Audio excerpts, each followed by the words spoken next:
아멘. 오늘은 부자였어도 가난해서도 아닙니다 라는 제목으로 말씀을 살펴보고자 합니다. 말씀을 같이 보실까요? 누가복음 6장 21절과 25절 말씀입니다. 지금 줄인 자는 복이 있나니 너희가 배부름을 얻을 것이며 지금 우는 자는 복이 있나니 너희가 웃을 것이며 화 있을진저 너희 지금 배부른 자여 너희는 줄이리로다. 화 있을진저 너희 지금 웃는 자여 너희가 애통하며 울리로다. 말씀을 통해 무엇을 깨닫게 되십니까?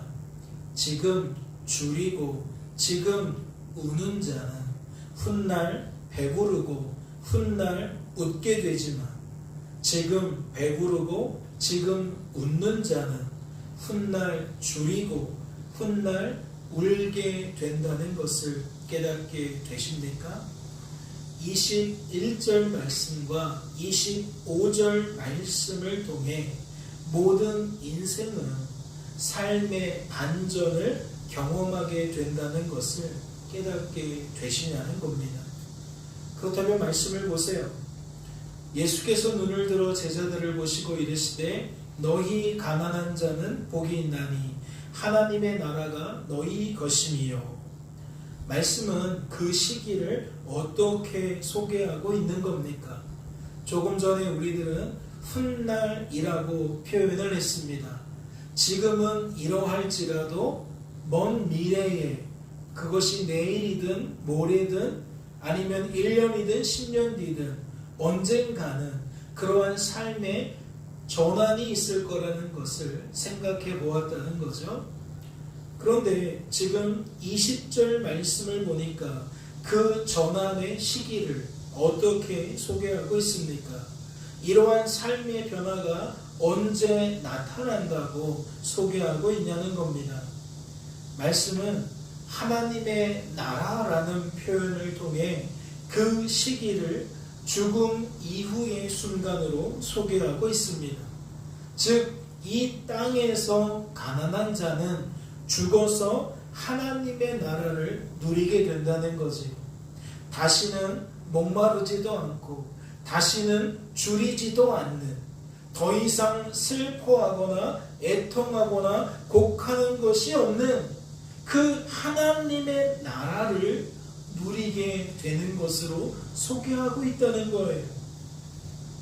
즉, 이 땅에서는 줄이고 이 땅에서는 울지라도 죽어서는 어떠한 삶을 살게 된다? 배부르고 웃는 삶을 살게 된다. 반면 이 땅에서 배부르고 이 땅에서 웃는 자는 죽어서 어떠한 삶을 살게 된다? 줄이고 울는 삶을 살게 된다. 즉, 언제 이러한 삶의 전환이 일어나느냐? 죽음 이후에 일어난다라고 말씀은 하나님의 나라라는 표현을 통해 제시하고 있다는 거죠. 사랑하는 성도 여러분, 그렇다면 이 말씀은 무엇과 짝을 이루는 겁니까? 이것은 누가복음 16장에 기록된 부자와 거지 나사로의 비유와 짝을 이루는 겁니다. 말씀을 기억하십니까? 한 부자가 있어 자색옷과 고운 베옷을 입고 날마다 호화롭게 즐기더라. 그런데 나사로라 이름하는 한 거지가 헌데투성이로 그의 대문 앞에 버려진 채 그 부자의 상에서 떨어지는 것으로 배불리려 하매 심지어 개들이 와서 그 헌데를 핥더라. 말씀이 무엇을 나타내고 있는 거죠? 조금 전에 살펴본 누가복음 6장 말씀처럼 지금 줄이고 우는 자와 지금 배부르고 웃는 자를 나타내고 있는 겁니다. 다시 말해 이 땅에서 가난한 자와 이 땅에서 부한 자를, 부요한 자를 동시에 나타내고 있다는 거죠. 이는 무엇을 위함이었습니까? 이어지는 말씀을 보세요. 이에 그 거지가 죽어 천사들에게 받들려 아브라함의 품에 들어가고 부자도 죽어 장사되매 그가 음부에서 고통 중에 눈을 들어 멀리 아브라함과 그의 품에 있는 나사로를 보고 불러 이르되 아버지 아브라함이여 나를 긍휼히 여기사 나사로를 보내어 그 손가락 끝에 물을 찍어 내 혀를 서늘하게 하소서 내가 이 불꽃 가운데서 괴로워하나이다. 말씀이 무엇을 나타내고 있죠? 무엇 때문에 부자와 거지를 동시에 소개한 겁니까? 누가복음 6장 말씀처럼 삶의 반전을 나타내기 위함입니다. 누가복음 6장 말씀처럼 모든 인생이 죽음 이후에 경험할 수밖에 없는 삶의 반전을 나타내기 위함이라는 거죠. 즉, 이 땅에서 줄이고 우는 자가 죽음 이후에는 배부르고 웃게 되는 것을 나타내기 위함이라는 것이고, 이 땅에서 배부르고 웃는 자가 죽음 이후에는 줄이고 울게 된다는 것을 나타내기 위함이라는 겁니다. 그렇다면 무엇을 교훈하기 위함일까요? 이러한 대조는, 이러한 강조는 성도된 우리들에게 무엇을 나타내기 위함이겠냐는 겁니다. 이 땅에서는 줄이는 것이 좋다, 이 땅에서는 우는 것이 좋다라는 것을 강조하는 것일까요? 이 땅에서는 잘 살 필요가 없다, 이 땅에서는 건강할 필요가 없다, 이 땅에서는 잘 나갈 필요가 없다. 왜냐? 그런 사람들은 죽으면 그 반대의 삶을 살기 때문이다. 그러니 이 땅에서 오히려 가난한 자의 삶을 살아라, 줄인 자의 삶을 살아라, 우는 자의 삶을 살아라. 그러면 죽음 이후에는 반전의 삶을 살게 될 것이다. 지금 그러한 이야기를 하고 있냐는 거죠. 다시 21절과 25절 말씀을 잘 살펴보세요. 결국 우리의 관심은 어디에 있어야 합니까? 이러한 반전이 무엇을 계기로 나타나는 것인지를 궁금해해야 합니다. 단지 죽음이 아니에요. 죽음이 이러한 삶의 반전을 가져오는 결정적인 요소가 아니라는 겁니다. 그렇다면 무엇이 이러한 반전을 일으킬까요? 무엇이 이러한 반전을 우리에게 가져다 주겠냐는 겁니다. 말씀을 보세요. 이르되 그렇지 아니하니이다. 아버지 아브라함이여 만일 죽은 자에게서 그들에게 가는 자가 있으면 회개하리이다. 말씀을 통해 무엇을 알 수 있습니까? 회개라는 것이 결정적인 요소라는 것을 알 수 있습니다. 즉 회개가 결정적인 계기가 된다라는 것이죠. 이는 무엇을 의미하는 거죠? 부자가 죽어서 지옥에 간 것은 이 땅에서 부자의 삶을 살아서가 아니라 무엇을 하지 않았기 때문이라는 거예요. 회개를 하지 않았기 때문이라는 거예요. 말씀을 보세요. 한 부자가 있어 자색옷과 고운 베옷을 입고 날마다 호화롭게 즐기더라. 부자는 이 땅에서 날마다 호화로운 삶을 살아갈 수 있었습니다. 남부럽지 않은 삶을 살아갈 수 있었어요. 건강에 대해서도 크게 염려할 것이 없었고, 물질에 대해서도 크게 염려할 것이 없었고, 이 땅에서 우는 날보다 웃는 날이 많은 그러한 삶을 살고 있었다는 거죠. 그런데 13절 말씀을 보세요. 의미심장한 말씀이 소개되어 있습니다. 집 하인이 두 주인을 섬길 수 없나니 혹 이를 미워하고 저를 사랑하거나 혹 이를 경히 여기고 저를 혹 이를 중히 여기고 저를 경히 여길 것입니다. 너희는 하나님과 재물을 겸하여 섬길 수 없느니라. 말씀을 통해 무엇을 깨닫게 되십니까? 부자는 하나님보다 하나님이 주신 재물을 더 사랑하고 더 중히 여기게 된다는 것을 깨닫게 되십니까? 19절 말씀을 보면 한 부자가 날마다 호화롭게 즐기는 삶을 살았다라고 이야기를 하는데, 이 말에 어떠한 의미가 담겨 있다라는 것이 됩니까? 그는 하나님보다 하나님이 주신 재물을 더 사랑하게 되었다는 의미를 담고 있다는 거예요. 하나님보다 하나님이 주신 재물을 더 중히 여기는 삶을 살게 되었다는 것을 의미한다는 거죠. 즉, 부자는 하나님을 향해야 하는 그 시선이, 그 마음이, 그 생각이 더 이상 하나님을 향하지 못한다라는 것을 말씀이 드러내고 있다는 겁니다. 그렇다면 부자에게는 무엇이 요구되는 겁니까? 그 시선을 돌이키는, 그 마음을 돌이키는, 그 생각을 돌이키는 회개가 요구됩니다.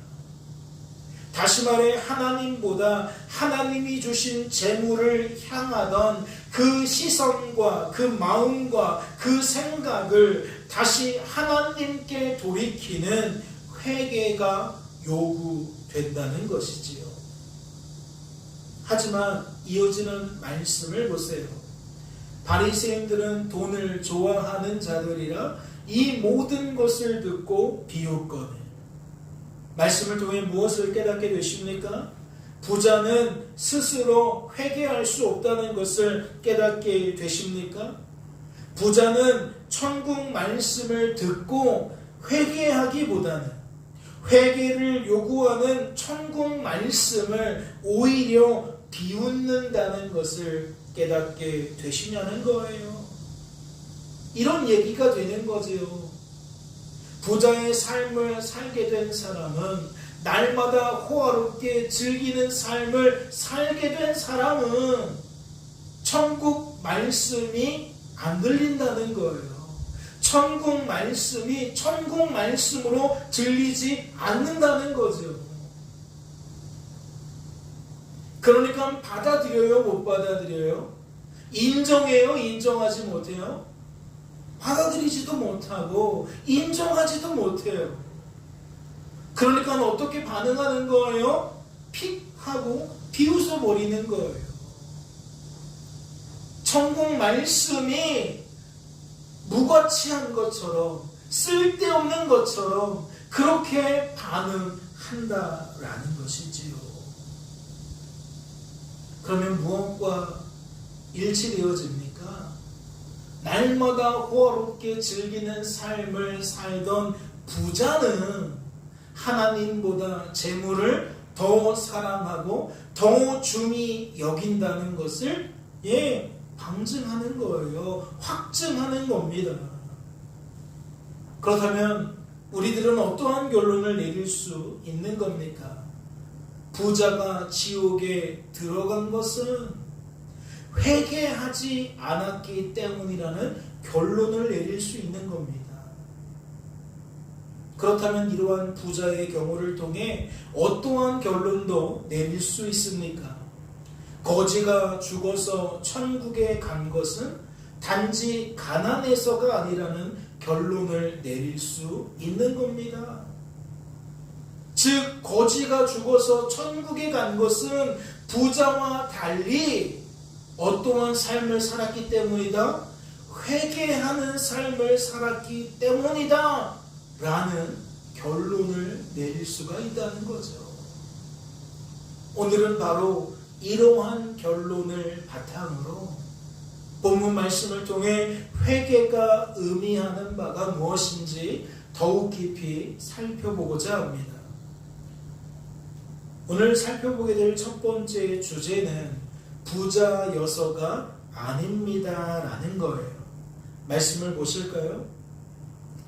그러나 화 있을진저 너희 부요한 자여 너희는 너희의 위로를 이미 받았도다. 화 있을진저 너희 지금 배부른 자여 너희는 줄이리로다. 화 있을진저 너희 지금 웃는 자여 너희가 애통하며 울리로다. 모든 사람이 너희를 칭찬하면 화가 있도다. 그들의 조상들이 거짓 선지자들에게 이와 같이 하였느니라. 말씀은 마치 부자에게 사형 선고를 내리는 것 같습니다. 즉, 이 땅에서 부유한 자에게, 이 땅에서 배부른 자에게, 이 땅에서 웃는 자에게 마치 심판의 메시지를 쏟아내고 있는 것처럼 보인다는 거죠. 다시 말해 이 땅에서 사람에게 칭찬받는 자에게 마치 저주의 메시지를 쏟아내고 있는 것처럼 보인다는 거예요. 그렇다면 이 말씀을 듣게 된 우리들은 무엇을 궁금해해야 할까요? 누가복음 6장 24절부터 26절 말씀을 살펴보게 된 우리들은 이 말씀을 통해 어떠한 궁금증을 가져야 하냐는 겁니다. 우리들은 이렇듯 강한 어조로 말씀하신 예수님의 의중이 무엇인지를 궁금해해야 합니다. 무엇 때문이지? 왜 이렇게까지 말씀하시지? 예수님이 어째서 이렇듯 단호하게 특정한 사람들을 향하여 마치 저주를 쏟아내는 것처럼 심판을 쏟아내는 것처럼 강력하게 말씀하신 거지? 라는 궁금증을 가져야 한다는 거예요. 말씀을 보실까요? 그러나 너희 듣는 자에게 내가 이르노니 너희 원수를 사랑하며 너희를 미워하는 자를 선대하며 너희를 저주하는 자를 위하여 축복하며 너희를 모욕하는 자를 위하여 기도하라. 말씀을 통해 무엇을 깨닫게 되십니까? 예수님의 의중이 무엇인지 깨닫게 되십니까? 예수님께서 강한 어조로 말씀하신 것은 예수님의 말씀을 듣는 자들이 예수님의 말씀을 듣고 무엇하기를 바라신 겁니까? 회개하기를 바라신 겁니다. 즉 부자들이 천국 말씀을 듣고 비웃지 않기를 바라셨다는 거지요. 천국 말씀을 듣고 그 시선이, 그 마음이, 그 생각이 다시 하나님을 향하게 되기를 바라셨다는 겁니다. 생각해 보세요. 누가 자신의 원수를 사랑하지 못하겠습니까? 누가 자신을 미워하는 자를 선대하지 못하겠냐는 거예요.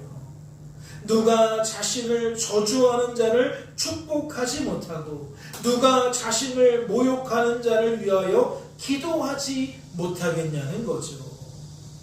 이는 모두 다 직전에 언급된 자들일 줄로 압니다. 즉 이것은 누구를 향한 메시지냐? 이 땅에서 부요한 자들을 향한 메시지라는 거지요. 생각해 보세요. 지금 배부르기에, 지금 웃을 수 있기에 그들은 무엇하지 않습니까? 회개하지 않습니다. 다시 말해 하나님보다 사람에게, 하나님보다 환경에게 그 시선이, 그 마음이, 그 생각이 향해 있기 때문에 그들은 이러한 특징을 나타낸다는 것이지요. 그렇다면 이 말씀은 어떠한 의미가 되는 겁니까? 회개하면 부자라도 자신의 원수를 사랑하게 된다는 것. 회개하면 부자라도 자신을 미워하는 자를 선대하게 된다는 거죠.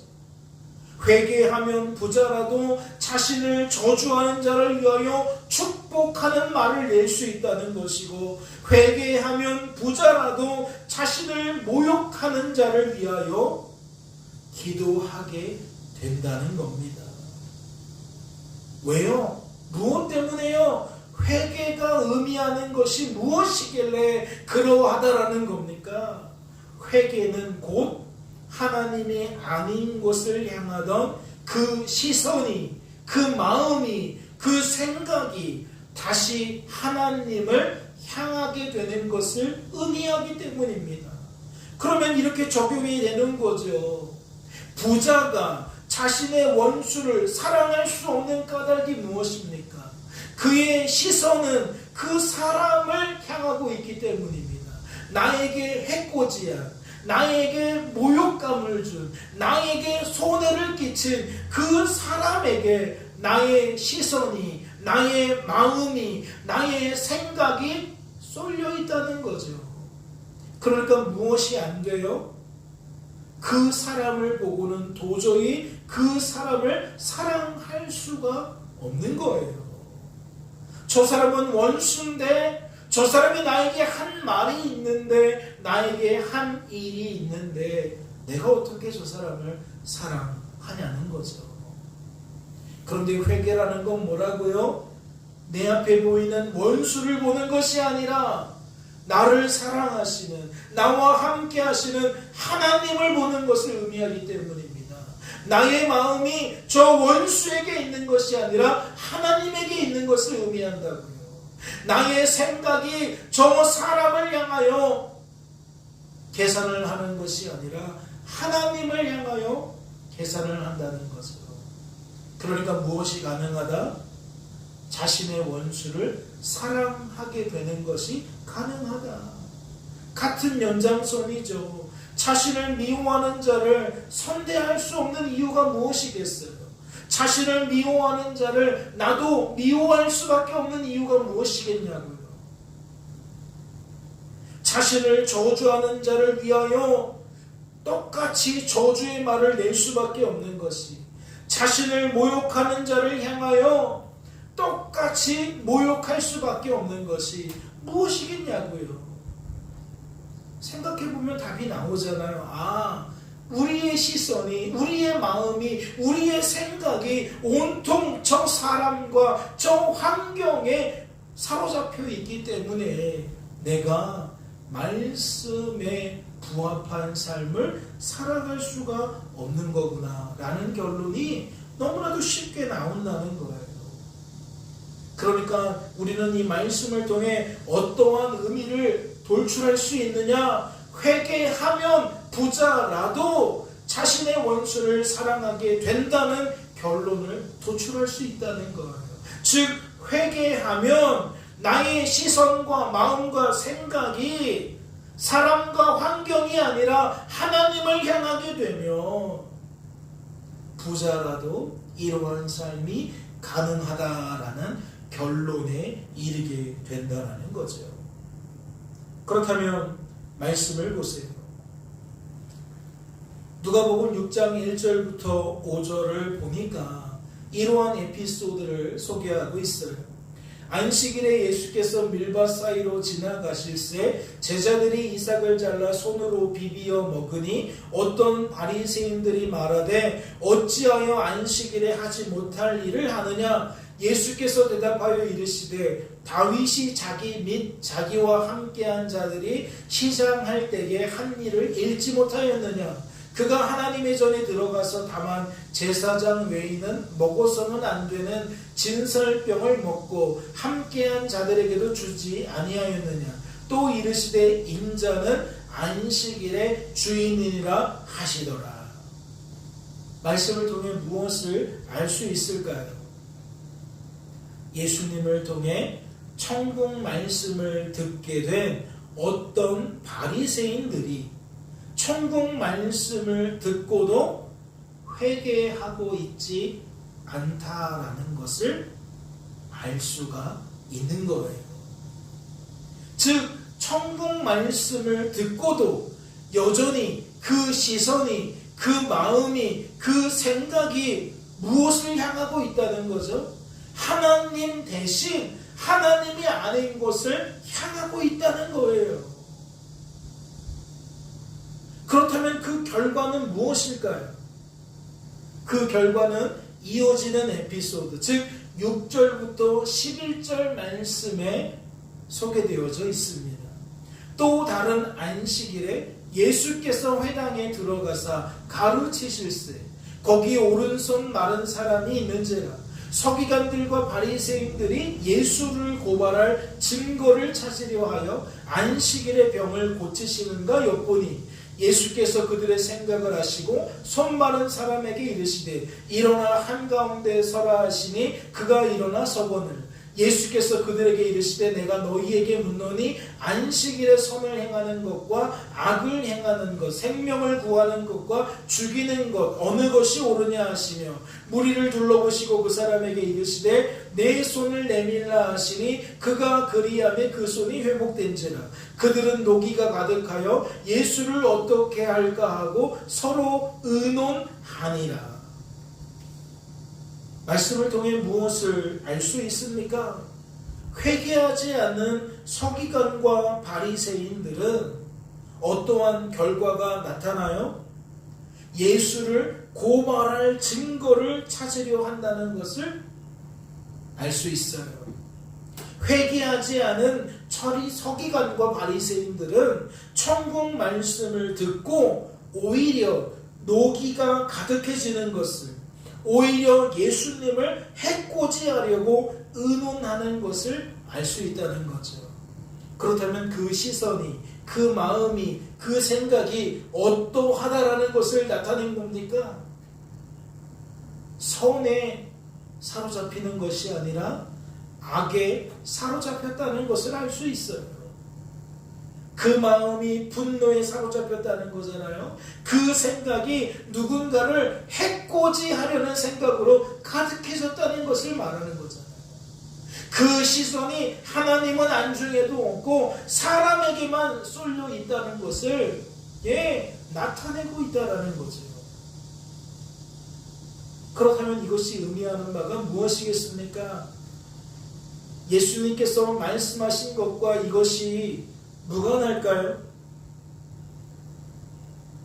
그러나 너희 듣는 자에게 내가 이르노니 너희 원수를 사랑하며 너희를 미워하는 자를 선대하며 너희를 저주하는 자를 위하여 축복하며 너희를 모욕하는 자를 위하여 기도하라. 너희의 시선과 마음과 생각이 하나님을 향해야 된다라는 그것만이 이러한 삶을 가능하게 만든다라는 이 예수님의 말씀과 무관하겠냐고요. 결코 무관하지 않아요. 하나님을 볼 수 없으니까, 하나님의 것으로 마음을 채울 수 없으니까, 하나님으로 그 생각을 채울 수 없으니까 이렇듯 누군가를 음해할 생각으로 행동할 수밖에 없다는 거죠. 그 생각하는 것이 그 마음 씀씀이가 그렇게 악한 열매를 맺을 수밖에 없다는 겁니다. 그렇다면 어떠한 결론을 내릴 수 있는 겁니까? 부자가 죽어서 지옥에 간 것은 누가복음 16장 말씀처럼 부자이기 때문에 부자여서가 아니라 무엇 때문이다? 회개하지 않았기 때문이다. 이러한 결론을 내릴 수 있는 겁니다. 즉 천국 말씀을 듣고도 오늘도 이렇게 우리가 천국 말씀을 나누는데 이렇듯 천국 말씀을 듣고도 그 시선이, 그 마음이, 그 생각이 여전히 무엇을 향하고 있기 때문이다? 하나님보다 하나님이 아닌 것을 향하기 때문이다. 우리들은 이러한 결론을 내릴 수밖에 없다는 거예요. 그러니 말씀을 오해하지 마세요. 말씀은 부자 되는 것을 경계하는 게 아닙니다. 부자는 죽으면 다 지옥 간다는 얘기를 하고 싶은 게 아니에요. 오늘 살펴보게 될 두 번째 주제는 가난해서가 아닙니다라는 거예요. 말씀을 보실까요? 예수께서 그들과 함께 내려오사 평지에 서시니 그 제자의 많은 무리와 예수의 말씀도 듣고 병 고침을 받으려고 유대 사방과 예루살렘과 두로와 시돈의 해안으로부터 온 많은 백성도 있더라. 더러운 귀신에게 고난받는 자들도 고침을 받은지라. 온 무리가 예수를 만지려고 힘쓰니 이는 능력이 예수께로부터 나와서 모든 사람을 낫게 함이라. 말씀을 통해 무엇을 깨닫게 되십니까? 부요한 자는 천국 말씀을 듣고도 회개하지 않았지만 가난한 자는 천국 말씀을 듣고 회개하였다는 것을 깨닫게 되십니까? 부요한 자는 천국 말씀을 듣고도 그 시선이, 그 마음이, 그 생각이 여전히 하나님이 아닌 것을 향하고 있었지만 가난한 자는 천국 말씀을 듣고 그 시선이, 그 마음이, 그 생각이 다시 하나님을 향하게 되었다는 것을 깨닫게 되시냐는 거예요. 그렇다면 묻지 않을 수 없습니다. 우리들은 무엇을 통해 그러하다는 것을 깨달을 수 있는 겁니까? 우선 가난한 자는 천국 말씀을 듣기 위해 예수님께 나온다는 것을 통해 깨달을 수가 있습니다. 또한 가난한 자는 천국 말씀을 듣고 예수님을 힘써 사모했다는 것을 통해 알 수 있습니다. 또한 가난한 자는 천국 말씀을 듣고 병 고침을 받았다는 것을 통해 깨달을 수가 있습니다. 즉 말씀에 소개된 이러한 삶의 태도는, 이러한 삶의 모습은, 이러한 삶의 변화는 모두 회개와 연관된다는 것이지요. 다시 말해 그 시선이, 그 마음이, 그 생각이 하나님을 향하게 되는 것과 이러한 삶의 모습은 짝을 이룬다는 거예요. 이러한 삶의 태도는 일치한다는 거지요. 이러한 삶의 결과는 결코 무관하지 않다는 겁니다. 말씀을 보세요. 또 다른 안식일에 예수께서 회당에 들어가사 가르치실세 거기 오른손 마른 사람이 있는지라. 서기관과 바리새인들이 예수를 고발할 증거를 찾으려 하여 안식일의 병을 고치시는가 엿보니. 앞서 살펴본 이 말씀 속에서 우리들은 어떠한 특징을 발견하였습니까? 우선 서기관과 바리새인들은 예수님께 나오지 않았다는 것을 발견합니다. 그들이 예수님을 만나게 된 것은 말씀에 소개된 가난한 자들처럼 그들이 예수님께 나왔기 때문이 아니라 예수님이 그들을 찾아가셨기 때문이라는 것을 발견케 된다는 거죠. 또한 서기관과 바리새인들은 그렇듯 예수님 때문에 예수님을 만나게 된 그 자리에서 무엇하고 있음을 발견케 됩니까? 예수를 고발할 증거를 찾으려고 힘쓰고 있었다는 것을 발견케 됩니다. 이는 무엇과 대조를 이루는 겁니까? 말씀에 소개된 가난한 자들처럼 천국 말씀을 듣기 위해 힘쓰지 않았다는 것을 발견케 되는 거예요. 아, 다르구나.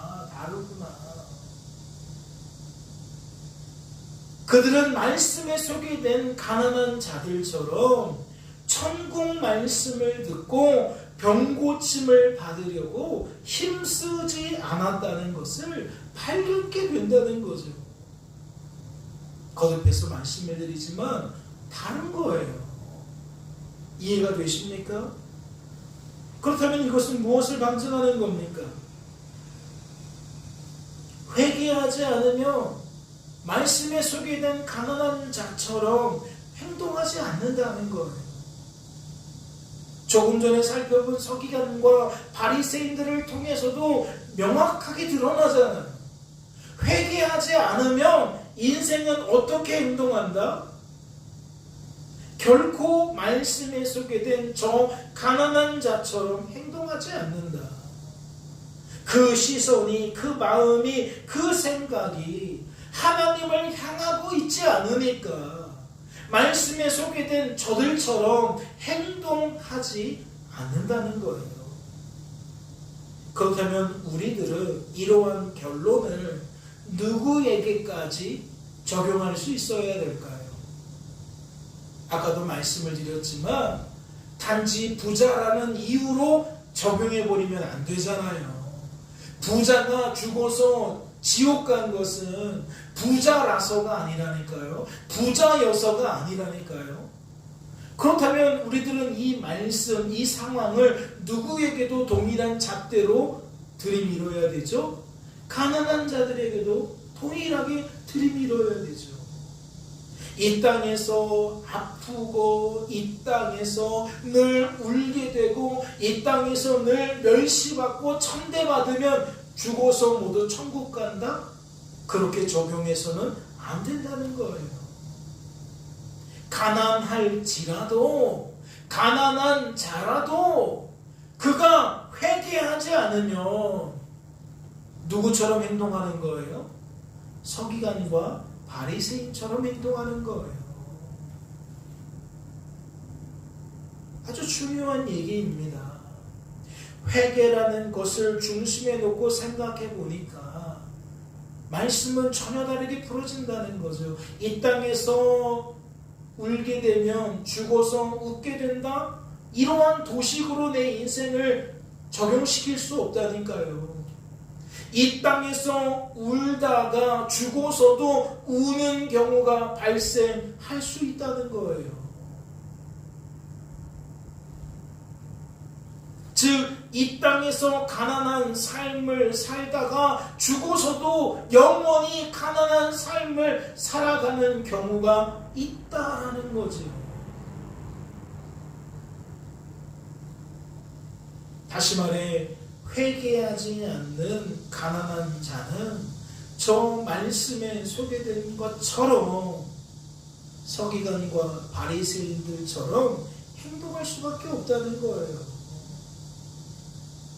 지난 일주일 동안 참 억울했어요.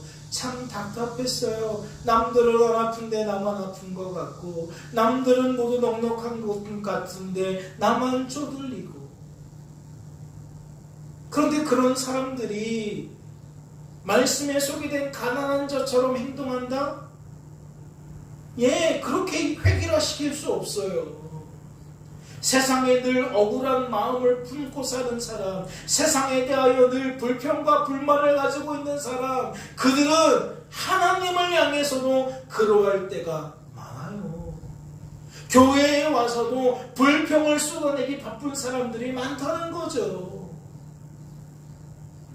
즉, 회개하지 않은 가난한 자는 회개하지 않는 부자와 조금도 다를 바가 없다는 거예요. 그렇다면 묻지 않을 수 없습니다. 가난한 자에게 이 말씀이 의미하는 바가 무엇일까요? 우리들은 앞서 이 말씀이 부자에게 어떠한 의미인지를 상고해 보지 않았습니까? 그래서 이렇게 말씀을 드리는 거예요. 과연 가난한 자에게 이 말씀이 의미하는 바가 무엇일까? 이는 다른 게 아닙니다. 이 또한 회개하면 가난한 자가 자신의 원수를 사랑하게 된다는 것. 가난하기 때문에 자신의 원수를 사랑할 수 있다는 것이 아니라 회개하면 가난한 자가 자신의 원수를 사랑하게 된다는 이야기라는 거죠.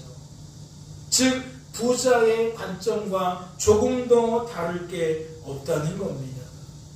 하나님이 아닌 것을 향하던 그 시선이, 그 마음이, 그 생각이 다시 하나님을 향하게 되면 가난한 자는 이러한 삶을 살아갈 수 있다, 살아가게 된다라는 것이 성도된 우리들의 결론이어야 한다는 거예요. 그렇다면 무엇을 강조하고 싶은 겁니까? 회개를 강조하고 싶은 거죠. 부자라서 이렇게 적용하고 가난해서 이렇게 적용하는 것이 아니라 회개를 중심에 두고 말씀을 풀어낼 수 있어야 한다는 겁니다. 그렇다면 말씀을 보세요. 예수께서 예루살렘으로 가실 때에 사마리아와 갈릴리 사이로 지나가시다가 한 마을에 들어가시니 나병 환자 10명이 예수를 만나 멀리 서서 소리를 높여 이르되 예수 선생님이여 우리를 불쌍히 여기소서 하거늘 보시고 이르시되 가서 제사장들에게 너희 몸을 보이라 하셨더니 그들이 가다가 깨끗함을 받은지라. 그 중에 한 사람이 자기가 나은 것을 보고 큰 소리로 하나님께 영광을 돌리며 돌아와 예수의 발 아래에 엎드려 감사하니 그는 사마리아 사람이라. 예수께서 대답하여 이르시되 10사람이 다 깨끗함을 받지 아니하였느냐? 그 9은 어디 있느냐? 이 이방인 외에는 하나님께 영광을 돌리러 돌아온 자가 없느냐 하시고 그에게 이르시되 일어나 가라 내 믿음이 너를 구원하였느니라 하시더라. 말씀을 통해 무엇을 깨닫게 되십니까? 회개하게 된 가난한 자는 앞서 살펴본 것처럼 누구에게 나온다는 것을 깨달을 수가 있죠? 하나님께 나온다는 것을 깨달을 수가 있어요. 회개하면 부자든 가난한 자든 어떠한 특징이 나타난다? 하나님께 나오는 특징이 나타난다. 그 시선이, 그 마음이, 그 생각이 하나님을 향하게 된 자는 누구에게 나아간다? 하나님께 나아가게 된다. 또 어떠한 특징이 발견됩니까? 회개하게 된 가난한 자는 앞서 살펴본 것처럼 하나님을 통해 병고침을 받으려고 힘쓴다는 것을 발견케 되십니까? 또한 하나님을 통해 병고침을 받게 된다는 것을 발견케 되시냐는 거예요. 즉 12절과 13절과 14절 말씀에 나타나는 이 모습은 누가복음 6장에서 살펴보았던 그 모습과 일치한다는 거예요. 같은 특징이 나타나더라는 거죠. 하지만 누가복음 6장과 다르게 누가복음 17장에 소개된 이 에피소드는 그것이 전부가 아닙니다. 말씀을 다시 한번 보세요. 말씀을 통해 무엇을 깨달을 수가 있습니까? 회개하게 된 가난한 자는 어떠한 삶을 살게 되어 계속해서 하나님께 나오는 삶을 살게 돼요. 즉 누가복음 6장을 통해서는 단회적이고 이례적인 모습을 생각해 볼 수 있다면 누가복음 17장 말씀을 통해서는 반복되어지는 모습을 생각해 볼 수가 있다는 거죠. 회개의 은혜를 경험한 사람은 어떠한 삶을 살게 된다? 자꾸만 하나님께 나아가는 삶을 살게 되어집니다. 이 흐름을 놓치면 안 돼요. 잘 보세요. 나병 환자 10명이라는 가난한 자가 등장해요. 그들은 회개할 수 있었습니다. 그래서 그들이 회개했다는 것을 무엇을 통해 알 수 있어요? 예수님을 만나러 나왔다는 것을 통해 알 수 있어요. 그리고 적극적으로 예수님께 병고침을 받기 위하여 힘쓴다는 것을 알 수 있어요. 그리고 또 무엇을 알 수 있어요? 그들은 마침내 예수님을 통해 병고침을 받게 된다는 것을 알 수 있어요. 그런데 그것이 전부가 아니라는 거예요. 10명이 모두 이와 같이 회개의 역사, 그 축복, 그 열매를 받아 누렸는데 15절과 16절과 19절을 보니까 오직 한 사람만이 뭐하고 있어요? 다시 예수님께 돌아오고 있어요. 즉 나머지 9명은 이례적이고 단회적으로 하나님께 나왔다면 이 한 사람은 반복해서 나왔다는 거죠. 계속해서 나왔다는 거예요. 그리고 어떠한 특징을 발견합니까? 16절을 보면 그는 하나님 앞에 엎드려서 감사한다라는 것을 알 수 있어요. 은혜 받는 것이 전부가 아니라 은혜 받고 은혜 받은 것에 대하여 무엇하는 모습이 나타나요? 하나님께 영광 돌리는 모습이 나타나요. 하나님을 찬양하고 하나님께 감사하는 모습이 나타나요. 누구와 다른 거죠? 병고침을 얻고 돌아오지 않은 사람들과 다른 거죠. 또 어떠한 특징이 나타납니까? 그는 결국 예수님 통해 구원의 은혜를 받게 되는 결과가 나타납니다. 무엇을 구분하고 있는 거예요? 병을 고침받는 것과 구원받는 것을 구분하고 있는 거예요. 그러면 전체적인 메시지는 무엇에 강조점이 있는 겁니까? 우리가 바라는 것을 얻기 위해 단회적으로 하나님께 나오는 것을 강조하고 있는 겁니까? 성적을 올리기 위해서 하나님께 나오는 것을 강조하는 거예요. 그리고 성적이 올라가면 하나님께 나오지 않는 것을 허용하는 겁니까? 말씀은 그런 게 아닌 거예요. 즉 가난한 자가 하나님 때문에 부유하게 되면 또 부유하기 때문에 하나님과 재물을 저울질하다가 어떠한 삶을 살 수 있어요? 부자처럼 날마다 호화롭게 즐기는 삶을 살 수 있어요. 성적을 오르고 싶어서 하나님께 나와요 매달리다가 정작 성적이 올라가면 그 성적이 높아진 것을 누리면서 그 성적에 도취되어 하나님은 온데간데 없이 살아가는 그 모습, 지금 말씀은 그것을 말하고 있다는 거죠. 하나님이 우리에게 성적을 올려주시는 까닭은, 건강을 회복시켜주시는 까닭은, 물질 문제를 해결해 주시는 까닭은 부자의 삶을 살라는 이야기가 아니에요. 회개하는 자의 삶을 살아가려는 거죠. 즉 그 시선과 그 마음과 그 생각이 언제나 하나님을 향하는 삶을 살기를 바라신다는 거예요. 이해가 되십니까? 그래서 17장 말씀은 6장 말씀과 또 다른 거예요. 그렇다면 이 말씀이 담고 있는 의미는 무엇인 겁니까? 예수께서 대답하여 이르시되 10사람이 다 깨끗함을 받지 아니하였느냐? 그 9은 어디 있느냐? 이 이방인 외에는 하나님께 영광을 돌리러 돌아온 자가 없느냐 하시고, 하나님은 끝까지 가난한 자의 심령을 가지고 살아가기를 바라신다는 거예요. 즉 부자일지라도 어떠한 마음을 갖고 살아가야 된다? 늘 하나님께 시선을 두는, 늘 하나님께 마음을 두는, 늘 하나님께 생각을 두는 삶을 살아가야 된다. 9은 어디 갔느냐? 이 이방인 외에는 하나님께 영광을 돌리러 온 자가 없느냐?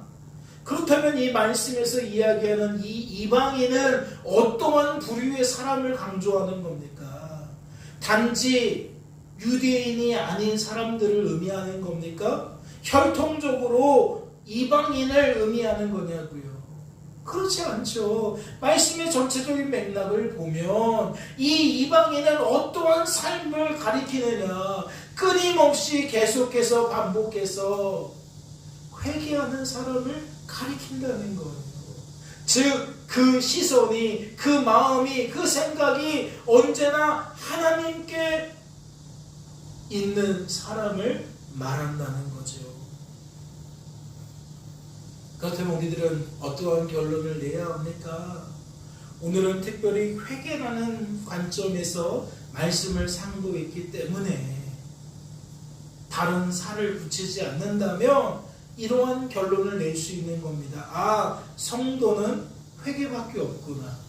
성도는 어제 회개했다고 오늘 회개하지 않는 것이 아니라 날마다 순간마다 회개해야 되는구나 라는 결론에 이르는 겁니다. 그리고 그 회개를 어떻게 정의 내려야 한다고요? 우리의 시선과 우리의 마음과 우리의 생각이 하나님이 아닌 것을 향하다가 이제는 하나님을 향하게 되는 것으로 정의해야 한다는 거예요. 이해가 되셨죠? 말씀에서 이야기하고 있는 그 회개, 결국 무엇과 상통하는 거죠? 하나님만 바라보고 하나님만 의지하고 하나님만 자랑하는 것과 일맥상통하는 거예요. 그렇다면 부득불 무엇을 생각해 볼 수밖에 없어요? 과연 누가 그러한 삶을 살게 되겠는가? 라는 생각을 할 수밖에 없는 거죠. 결론부터 내리자면 하나님께 도움받는 자가 그러한 삶을 살게 되는 줄로 믿습니다. 즉 하나님께 택함받고 하나님께 인침받은 그 사람만이 끊임없는 하나님의 도우심을 통해 날마다 그 시선과 그 마음과 그 생각이 하나님을 바라본다, 하나님으로 채워진다 라고 결론을 내릴 수가 있다는 거죠. 그 자세한 이야기는 수요 예배 시간에 다시 한번 다루고자 합니다. 오늘 말씀은 이렇게 결론을 지을게요. 새롭게 주어진 한 주간의 삶 속에서 우리들은 어떠한 삶을 살아야 합니까? 여전히 천국 말씀을 듣고 비웃는 삶을 살아야 됩니까? 말씀을 등한시하고 말씀을 터부시하고 회개할 필요가 없는 것처럼 여전히 내 방식대로 내 가치관대로 내가 생각하는 상식과 그 관념과 신념과 이러한 모든 것들대로 계속 삶을 끌고 나아가야 됩니까? 그건 미련한 사람들이고 말씀에 소개된 부자와 같은 어리석은 사람입니다. 누가 지혜로운 사람입니까? 누가 은혜 받은 사람이죠? 그 시선이, 그 마음이, 그 생각이 다시 하나님께 집중되는 사람이 지혜로운 사람이고 은혜 받은 사람입니다. 새롭게 주어진 한 주간의 삶 속에서는 여러분 모두가 그 지혜롭고 은혜 받는 주인공들이 되시기를 주님의 이름으로 소망합니다. 잠시 기도합니다. 하나님 아버지 감사합니다.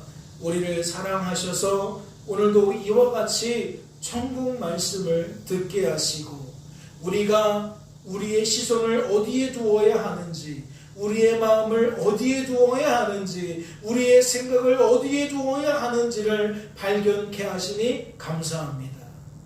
우리들은 우리들 스스로 변화시킬 수가 없습니다. 주님을 더욱 바라봅니다. 주님을 더욱 의지합니다. 우리의 삶의 회개의 역사가 나타나면 하나님 때문인 줄로 알고 더욱 하나님을 자랑하기로 다짐합니다. 주여 우리를 붙들어 주셔서 새롭게 주어진 한 주간의 삶 속에서 그러한 지혜의 열매를, 은혜의 열매를 맺어갈 수 있도록 인도하여 주시옵소서. 이 모든 말씀 우리를 죄에서 구원하신 예수님의 이름으로 기도하옵나이다. 아멘.